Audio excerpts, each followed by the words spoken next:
Olá, bom dia. Começa aqui mais uma edição do Eldorado Expresso, trazendo para você os principais destaques das plataformas do Estadão nesta quinta-feira.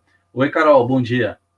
Oi, Heisen, bom dia para você, bom dia a todos. E vamos falar muito ainda sobre o futuro deputado Daniel Silveira. Deputado que foi preso na terça-feira à noite por ordem do ministro do Supremo, Alexandre de Moraes, após um vídeo com ofensas e ameaças a ministros do Supremo e apologia à ditadura, ao ato institucional número 5, o pior da ditadura militar.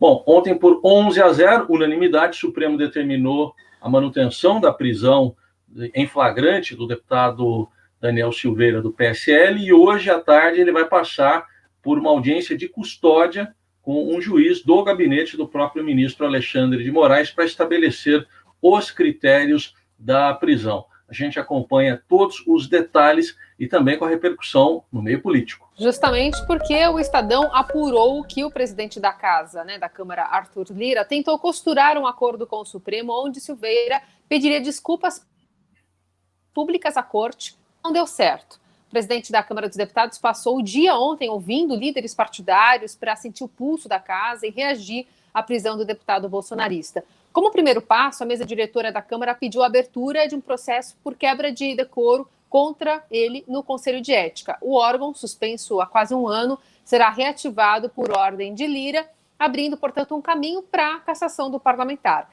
A estratégia é trabalhar por uma punição futura em troca de relaxamento da prisão preventiva. Assim, Silveira sairia livre agora e só depois da reativação do Conselho de Ética poderia vir a sofrer alguma punição. Então a gente fica na expectativa com a atualização minuto a minuto sobre esse caso também no Estadão.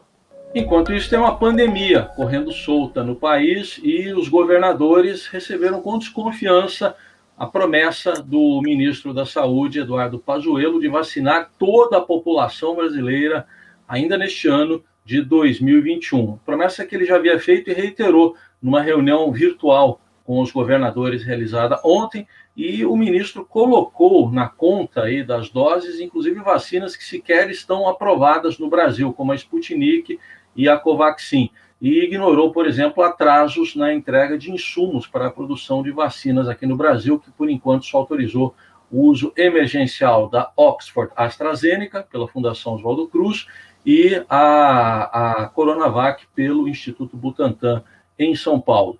Enquanto isso, a pandemia vai crescendo, foram mais 1.195 mortes nas últimas 24 horas, total de óbitos chegou a 242.178, e chama atenção que já são 28 dias, de acordo com o consórcio de imprensa, do qual o Estadão faz parte, 28 dias com mais de 1.000 mortes na média. É o segundo pior período da pandemia, por enquanto só perdendo para um período entre 3 de julho e 2 de agosto do ano passado.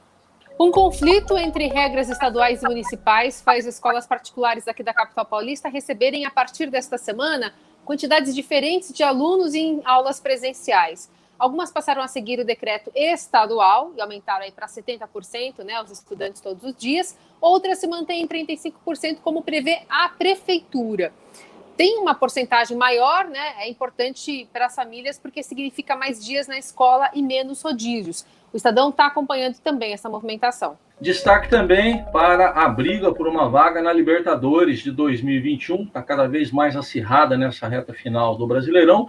E ontem teve um confronto direto entre dois paulistas, Santos e Corinthians, vitória do Santos por 1-0 na Vila Belmiro. O Santos chega a 53 pontos, está na 8ª posição, pouco mais perto de voltar à Libertadores, Santos é o atual vice da Libertadores, e o Corinthians ficou em 10º com 49 pontos, mais distante. Agora o Corinthians precisa torcer contra o Santos e o Atlético Paranaense e vencer os seus jogos. Faltam 2 rodadas apenas. A gente acompanha todos os detalhes lá no portal do Estadão.